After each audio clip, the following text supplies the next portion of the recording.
বলো। নমস্কার, সবাই কেমন আছেন? আশা করি সবাই ভালো আছেন।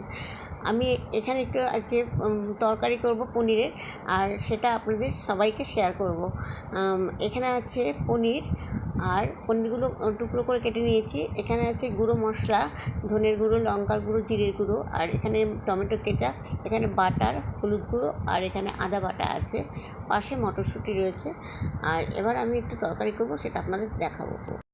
আমি প্রথমে টুকরো করা পনিরগুলোকে একটু কড়া করে ভেজে নিচ্ছি। ভাজার পরে আপনাদেরকে আমি দেখাবো। আমি বাটা মশলা এবং গুঁড়ো মশলাগুলোকে এক করে মটরশুঁটি দিয়ে একটু কষিয়ে নিচ্ছি। তারপরে অল্প জল দিয়ে এটাকে একটু ঝোলঝোল করব।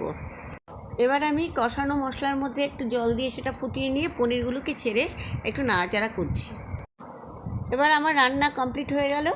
এবার আপনাদের যদি ভালো লেগে থাকে আমার রান্নাটা, একটু লাইক, শেয়ার, সাবস্ক্রাইব করে দেবেন।